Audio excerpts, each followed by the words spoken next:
Let's start with a Thursday night game, a team that has its swagger back, the Vegas Raiders, but still 2 games out of the playoff race. They're 5-7. It's hard to start 2-7 and make your way back into the playoff race, but the Raiders are on their way with another very winnable game here, Danny. Yeah, and this comes to me like, how much are you buying into this Raiders turnaround? Clearly, I don't think the Rams are going to win this game by any chance, but I still think they're going to get their best effort. And one of the reasons I had them in this game with the 6 points is it's in prime time, and you get that stage. I do think you'll get the best out of a team. It feels like they've really thrown in the towel in the season. So last-ditch effort, primetime game for the Rams. Raiders not fully bought in on this, hey, they're going to turn it around, make this playoff push at the second half of the season. To me, spells a game that'll be a little bit closer, that the Rams will be able to keep it within that 6. So I'll say the best effort from the Rams is enough to cover. I took the Rams last week against Seattle, so I hit on that one. I'm not going to take them again. I just think the mismatch will be the Raiders' pass rush against that Rams offensive line, and I think that leads to short fields, turnovers. And Jacobs is running wild. Devontae Adams is being Devontae Adams again, and the quarterback stopped crying. Ever since he stopped crying, they've been winning games. So I'm going to take the Raiders minus the points here. I don't love this game, but if I had to pick it, I'm going to take it. Or you could look at it the other way, Pete, and say that when he started crying, they started winning games. He stopped crying. He stopped crying. No, but that sparked him, is what he said. Yes, it's the crying that started the streak of 3 straight. I just hope they don't. I just hope they don't lose on a Thursday night and he cries in front of everybody. We don't want to do that. It's the pass rush, as we saw though, too, has been very much improved. Crosby's been phenomenal. I mean, and I think that's going to be a major problem for the Rams in this game. They've had 9 different starting offensive lines, the Rams, and they don't protect the quarterback. It's going to be a problem. Still, very much an uphill battle for the Raiders to make the postseason. They're 6-1 at Caesars Sportsbook to make the postseason, and Sportsline giving them just about a 5% chance to make it. They still have to continue this winning streak on against teams like the Rams. These guys, though, are split with the Raiders giving 6 at SoFi Stadium in L.A. All right, here's your early slate on CBS. The Bills hosting the Jets. It was New York winning as a double-digit dog in the first meeting. That's a Josh Allen revenge game. Ravens and the Steelers, a total of just 37 points in that one with Lamar Jackson out. Bengals home against the Browns, who have won a couple straight. Deshaun Watson is back.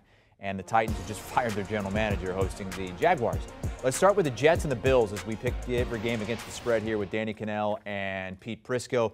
Bills back in that top spot in the AFC and looking for revenge against the Jets team that beat them earlier. They are, and I think they'll get the revenge in the win column. I don't think they're going to get it as far as the spread is concerned. I like this team. I think Mike White has infused a lot of energy into this offense. Obviously, it's been a huge topic of discussion with the New York media within that locker room. You just see the team respond to their quarterback more. But I think this will be about the defense, is why I like to keep this game tight.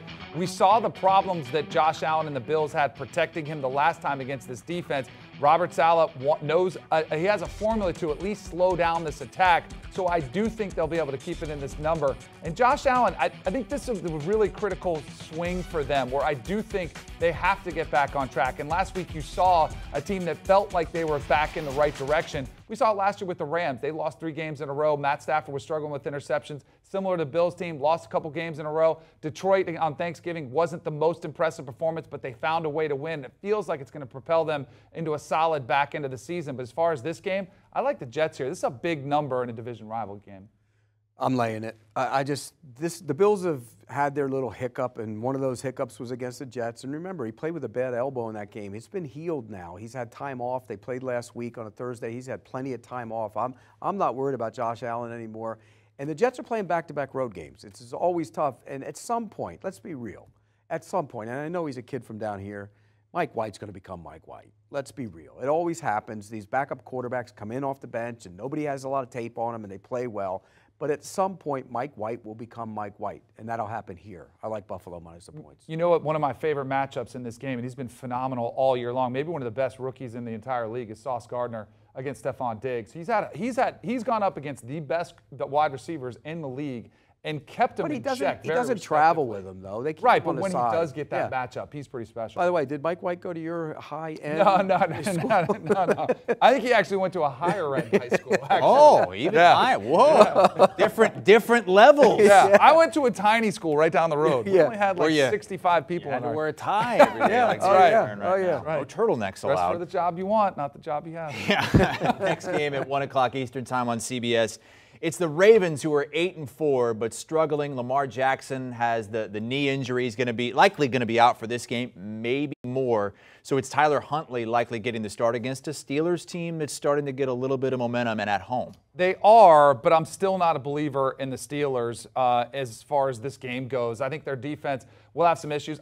Lamar Jackson being out is a significant loss for the Ravens, but this is where I think Greg Roman will figure out how to utilize Tyler Huntley a little bit better in the pass game, and they'll have a little bit more of an identity being able to throw the football instead of relying so much on Lamar Jackson's athleticism, being able to run the football. And I think they'll be able to keep this one close. What's really interesting is do they actually win the game, trying to stay in that division race, trying to win the division against the Steelers teams that, yes, it's feisty, but Kenny Pickett still coming into his own. Love George Pickens. Their kind of chemistry they're starting to develop feels like it could be something special that could last a long time. But I'll go ahead and take the Ravens here with the pedigree they have. Well, I tell you what, we disagree right out of the gate. I know. 3 straight, I love it. Look, Brady usually copies my paper, so it's not like that. No, I think the Steelers are getting on to something here. I think Kenny Pickett's playing good football. He's won 3 of the last 4 starts. When you look at him, he's confident. He's not putting up enormous numbers, but he's not turning the ball over. The defense is back to being the Steelers' defense. I think with T.J. Watt being back in the lineup, they're an entirely different unit. I think the Ravens' offense has major issues. Before Lamar Jackson went out, they had 17 yards in that game. They threw 1 touchdown pass the previous 2 games, and one of those games came against Jacksonville, which is a terrible defense. I think it's going to be a problem for the Ravens.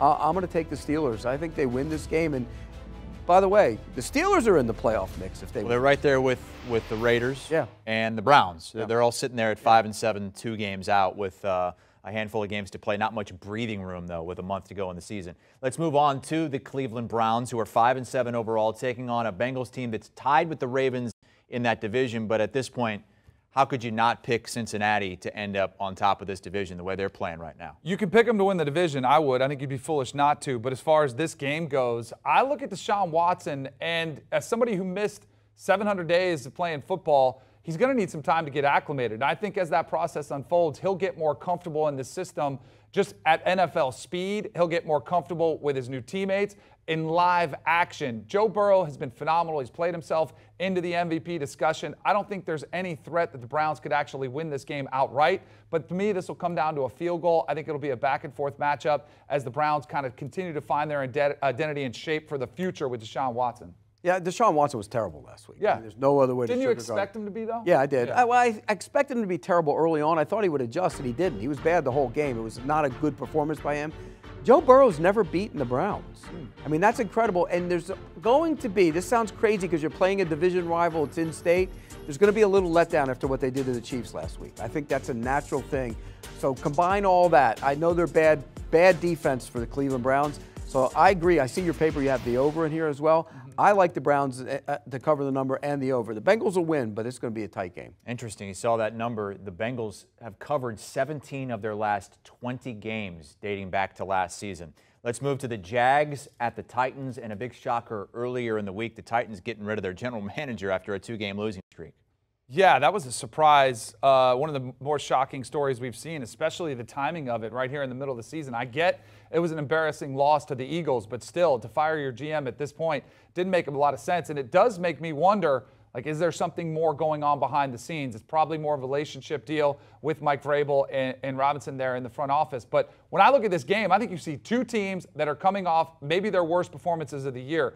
Trevor Lawrence was banged up a little bit, but still, the performance that they had as a team, Jacksonville last week in a blowout loss, was pretty embarrassing. So I think you'll get their best version. And the Titans are a team that I just don't trust to really run through their opponents, even if it's a team like Jacksonville who doesn't have the same level of talent that they do. I think this is a game that you'll see the Titans try to go back to what they've always been, and when they've had success is running the ball with Derrick Henry. I think you'll see Ryan Tannehill bounce back, but I also think you'll see Trevor Lawrence bounce back coming off a performance where he wasn't stellar at all. The Titans own the Jacksonville Jaguars. In their history, they have dominated them the entire time they've been in the league. From start to finish. I can go back to 1999 when Jacksonville was the best team in the league that year and lost to them 3 times, including in the championship game at home. They haven't won at Nashville since 2015. Derrick Henry rushed for over 200 yards twice in the last 4 games against them. They will dominate them here again. I think there's issues on the offensive line for the Titans, which I'll show in a bit, but I think they'll overcome it here. I'll take Tennessee. Brady, I was with Brady last night, and he said, make sure you remind Pete about his pick last week for Derrick Henry to go off against the Eagles. He just wanted to ask how that went. Yeah, because it didn't go very well. He didn't play very well. Well, yeah, you had him going for what, 270 yards on the ground in that game? No, I had him going for about 150 or 160, and he didn't come close to it. And I will show you, by the way, you'll see why in a little bit when we talk about that Titans offense. Ooh, the old spinning top is coming up. Let's recap the picks. The guys that have not agreed on much so far. Only thing they agree on here in the early window on CBS is the Browns +6 at Cincinnati against the Bengals. They're thinking maybe a little bit of a letdown. At home, early game, even though it's a division rival, Bengals coming off that huge win last week against the Chiefs. Here's the rest of the early slates, headlined by the Eagles going to MetLife to face the Giants, who are coming off that tie against the Commanders. That is not a misprint. The Lions are favored against the 10-2 Vikings. The Lions favored by 2.5 points against Minnesota. And that's not a misprint at the bottom either. The Cowboys are 17-point favorites against the lowly Texans. Pete Prisco and Danny Kanell are picking them.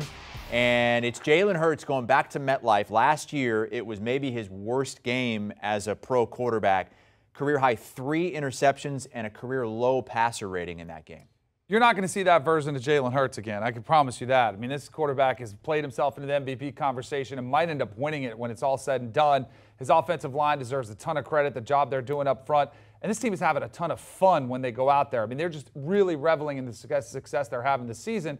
Giants, on the other hand, coming off an ugly tie to the Washington Commanders, do look like they're at least in the playoff discussion because all these teams in the NFC East are. I think this game will be within the touchdown spread. I'm going to go with the Giants here defensively, keeping the run game in check of the Eagles, and I think you'll get something out of Daniel Jones. Brian Daboll has figured out ways to create offense. I don't think it's a shootout. I would lean towards the under in this one because I think the defense will have some success against the Eagles' offense. You know how I always get on Brady for picking the Browns every week? Well, this is his version of that. I'm taking the Giants. I have a Giants helmet. I have a Giants helmet behind me. All right, who you got? I have the Giants. Hey, there we go. Yeah, I have the Giants. I think this is going to be a tight game. You know how the Giants, Eagles, they're always physical, nasty, violent, disgusting fan games. That's what they are, and I love every bit of it, and I've always enjoyed it. I lived outside of Philadelphia as a Giant fan growing up. They used to hate me because everybody was an Eagles fan. The Giants will win this game. They'll not win this game, but they will hang around in this game. This is the kind of game where the rivalry matters, and the Giants will play to that. I think because there's always, in the division, the games are usually tight, the games are usually close. I don't think they're going to tie like last week. No. Should have had no business tying that game, by the way. But I think they will hang around in this game and keep it close. Were you still a Giants fan when Danny was quarterbacking him? No, I had long. Danny I might have actually changed him. I might have changed him. My dad probably screamed at you a couple times, but any allegiance to any teams was long gone. Who's this son of a bitch wearing a turtleneck out there? Or like I used to tell Phil Simms, my dad used to scream at him, run, pass, same old crap, and Simms would say, we won a Super Bowl, didn't we? Run, pass. Let's move on to the Vikings and the Lions. And this is one that the public, some of them anyway, are going to be scratching their heads. You got a 10-2 Vikings team, a losing Lions team, and it's Detroit favored by 2.5. Do you remember the last time we had that same head-scratching experience when Dallas was going into Minnesota and Dallas was a favorite on the road, and you're like, oh, well, how can this be? The Vikings are the better team, and Dallas ended up absolutely blowing them out. I don't know if it's going to be a blowout, but I'm not going to be a sucker again and back the Vikings just because of the record that's in front of their name. And by the way, the Lions are one of the hotter teams in the NFL. If you give them, if they can stop Josh Allen somehow at the end of that game on Thanksgiving, maybe find a way to win that game, we might be talking about even more potentially what they could be doing here in the back end of the season. I think the job Dan Campbell's done has been phenomenal. if they had started off hot instead of starting off so poorly, I think we would be looking at this team completely differently. But they've figured something out, and it's working. And the Vikings are a team that I just don't trust here in this spot. So I'm going to go ahead and lay the points, take the Lions here as the home favorite, and I think they're going to win outright. You got the under, too. And I like the under as well. Boy, we're on the opposite side of that one. I don't see how this game stays under. This is going way over.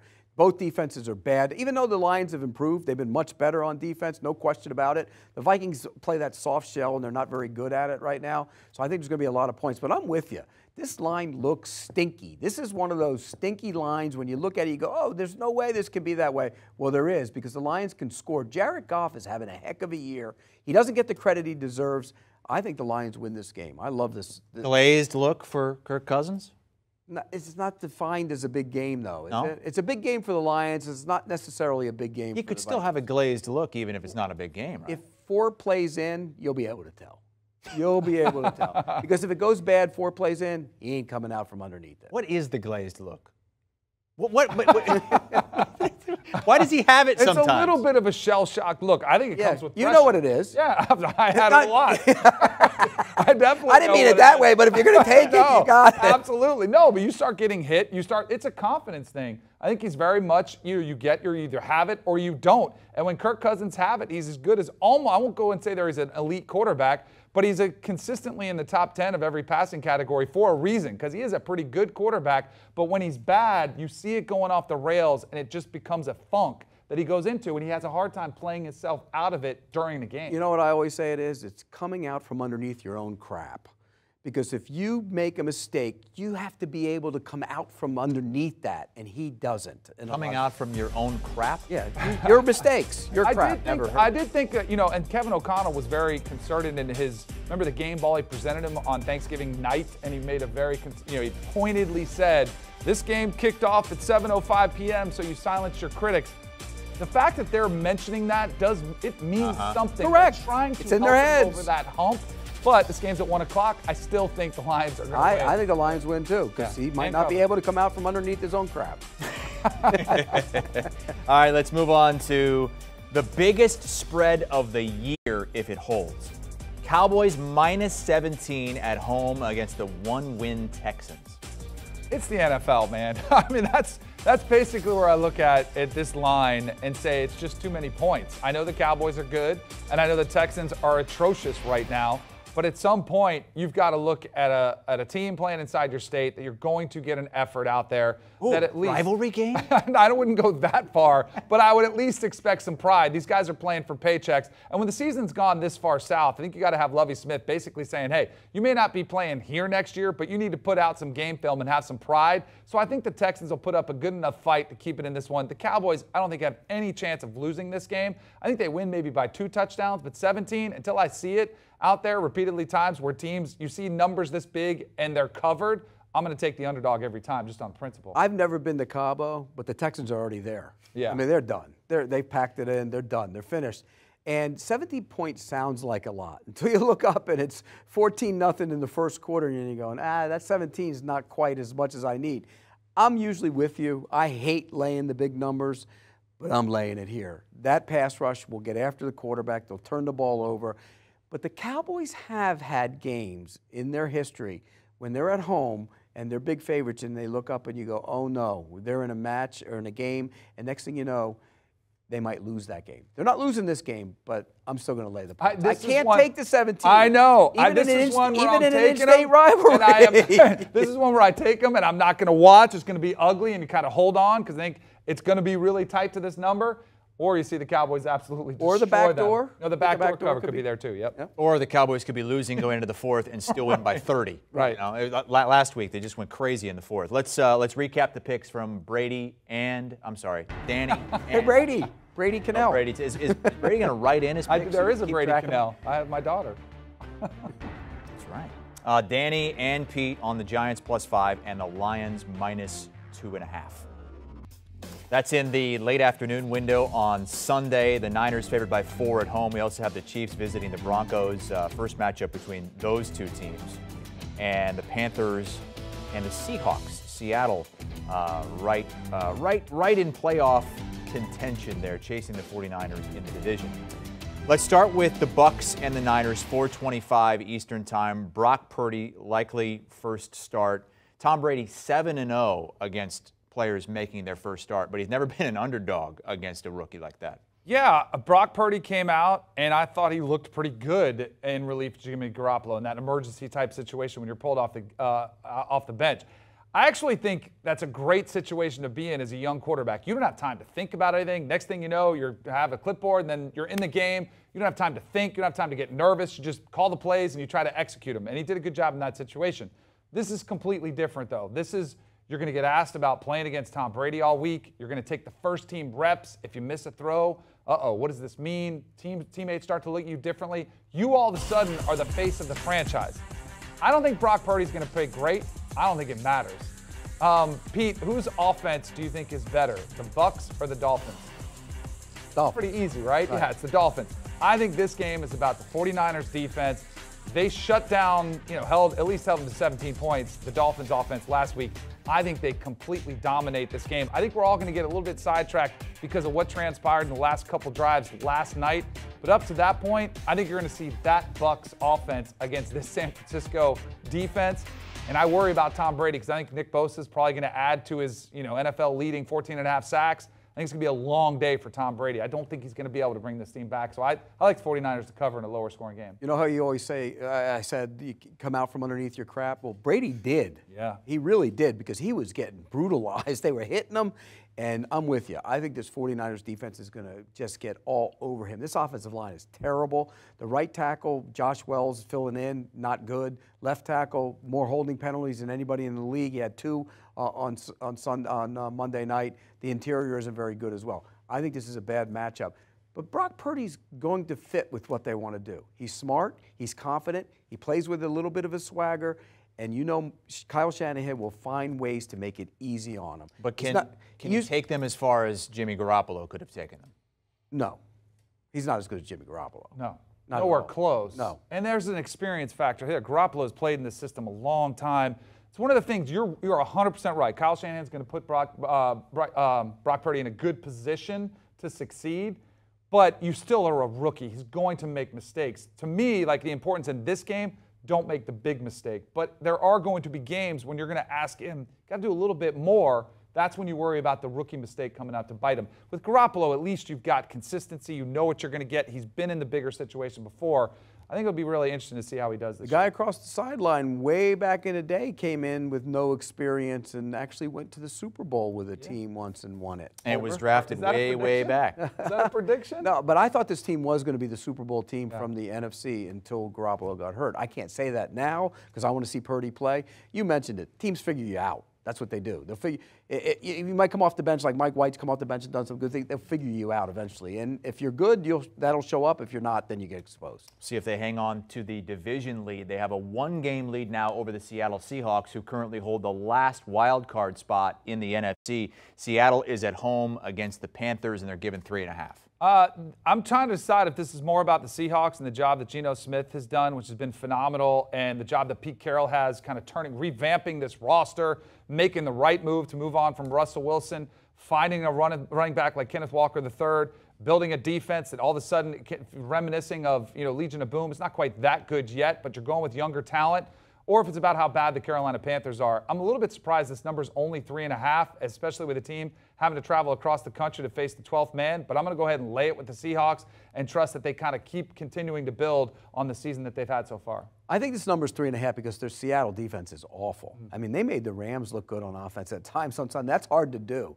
They're that bad. No Kenneth Walker. I think that hurts them. But Geno Smith has been phenomenal this year.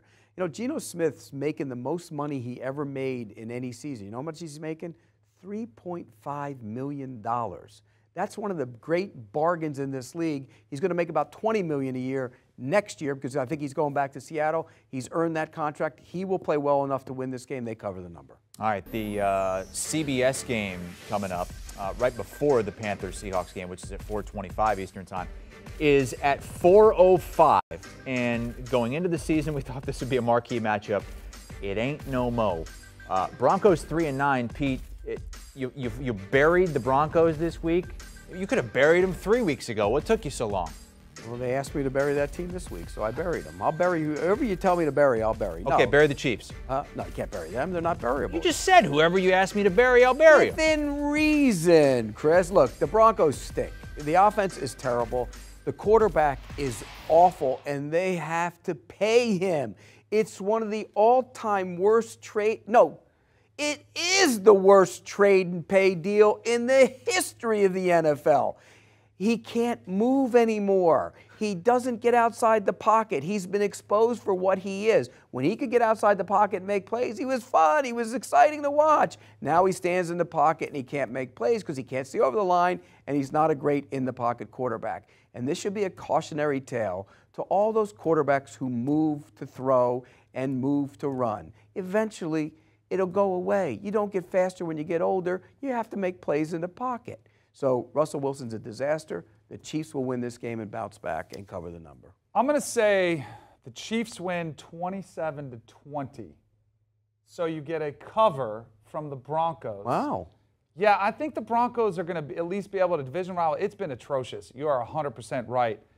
I don't know how they're going to put up 20 points because it's been so bad for them, but I'm going to go with them. I think, too, this defense, it's crazy because they are completely wasting one of the better defenses in the NFL. If you look what they're doing, especially considering how much time they're having to spend on the field because the offense is struggling and with so many 3-and-outs and just not getting anything going whatsoever, it's pretty remarkable when you think about it. I'm curious to know, you're willing to bury them. Do you hang it up on the Nathaniel Hackett project? I think they will. Yeah. I think they will. New ownership always comes in and wants their guy. And right. Walmart money, yeah. They don't have to worry about, we can't afford to get rid of them. So I think they will after the season.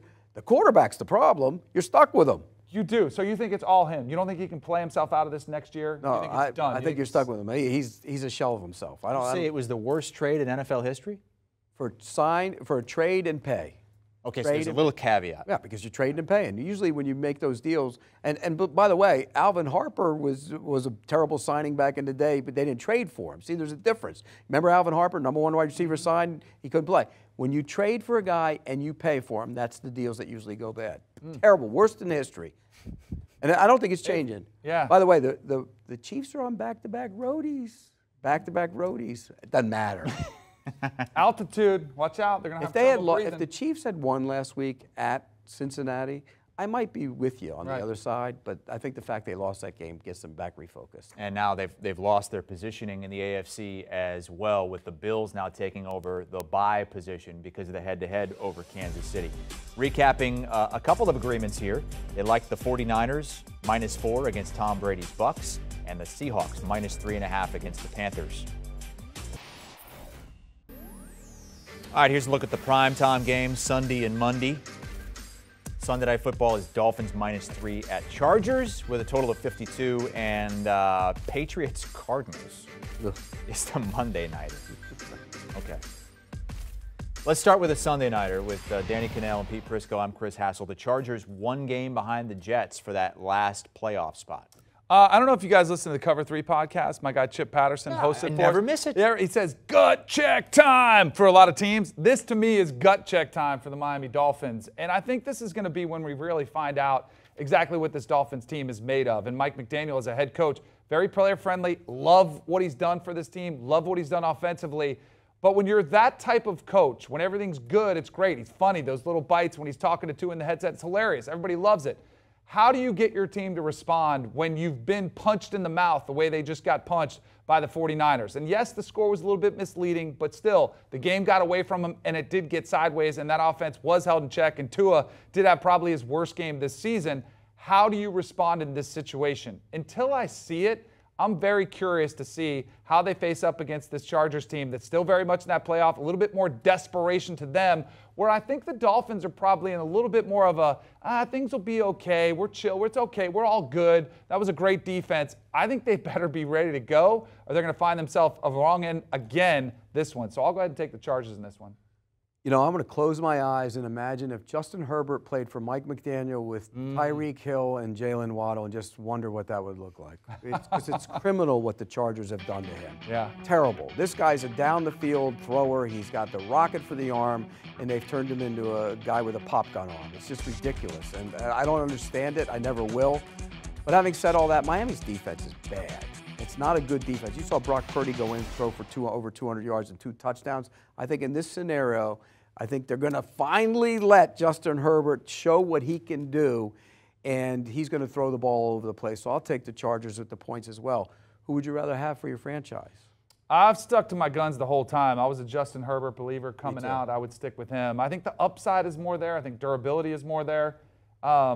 I like Tua. I'm actually surprised. I am too. At how well he's done this year, but he does have so many weapons to work with. You do wonder if Herbert was given that system. When I close my eyes, I'm like, oh, he'd be having a field day too. A lot of quarterbacks work. You know what he looked like? The old quarterback in Miami. Yeah, he was. The old Danny Marino. Old Danny Marino. No one can look that good throwing football. No, they can't. They can't. It's impossible. Chargers in the same position as the New England Patriots at 6-6, 1 game out of the last playoff spot. The Patriots playing Monday Night Football in Glendale against the Cardinals. Man, this Patriots offense is struggling. Clearly, you know, everyone was an expert lip reader last time we saw Mac Jones out there calling out his offensive play callers. I still think it is a problem for them going out, traveling to the west region of the country. I like the Cardinals in this one. I'm more concerned about the Patriots. I think that most people finding an offensive identity has been a struggle. I think that Matt Patricia, offensive coordinator, play caller position has been an absolute disaster. I don't think you just fix it. I think the Cardinals could find a way to squeeze this one out at home. So I like the Cardinals as the home dog. Impressive, Danny. You were so close to saying West Coast. But I knew you guys would jump all over me, especially Pete. Be like, it's not on the coast. Where's the ocean? So just want to make sure I caught that. That's right. It's right by the Harvard of the West out there. Here we go. Arizona State. You know right. that. Look, Arizona is a disaster. The season has been a total disaster. I think they're going to have major changes after the season. Kyler Murray's not that good right now. Mac Jones has struggled. Don't get me wrong. This will probably be a lower scoring game. I don't think either offense are that good, but I think somehow, some way, the Patriots will find a way to win this. This is a typical kind of Patriots game. They'll find a way to win it with Belichick. I could see Kyler Murray running around, making plays. And Belichick's traditionally had problems with quarterbacks that move. All right, let's recap the final 2 picks here from Danny Kanell, who's filling in for Brady Quinn this week, and Pete Prisco. They both like the Chargers +3, but disagree on the Patriots and the Cardinals. Before we get out of here, we want to get our best bets from Danny and Pete. And Pete, I'm going to let you start because it's a game that we just talked about. Yeah, I'm taking the Chargers. I think the Chargers win this game outright. You're not going to need the 3 points. When I look at the defense of the Miami Dolphins, they have major problems. This is the moment Justin Herbert finally looks like that guy we've expected to see all year long. Down the field throws, big numbers. I like. It's going to be high scoring, but I'll take the Chargers plus the points. Vikings are traveling to Detroit. You look at that line and you're wondering how the heck are the Detroit Lions a 1.5-point favorite? Well, it's for a reason. The odds makers know what they're doing. Despite the record, I don't have much belief in the Vikings being able to take this on the road. Plus, what Dan Campbell's done with the Lions has been pretty phenomenal. They're one of the hotter teams in the NFL where all of a sudden the playoffs have kind of started for them. They're infused with a ton of life and confidence. I think they believe they can get it done, and I think they do. So I'll lay the 1.5 with the Lions. You can't be any worse than Brady Quinn with the best bets. So. Poor guy can't even defend himself. There are 6 teams on byes this week: Commanders, Falcons, Packers, Bears, Saints, and Colts. Good luck, everybody. Do you want a sports network that delivers everything that matters about the game? The highlights, the picks, the instant analysis, no yelling, no fake debates, no politics. Hit the subscribe button and never miss a moment.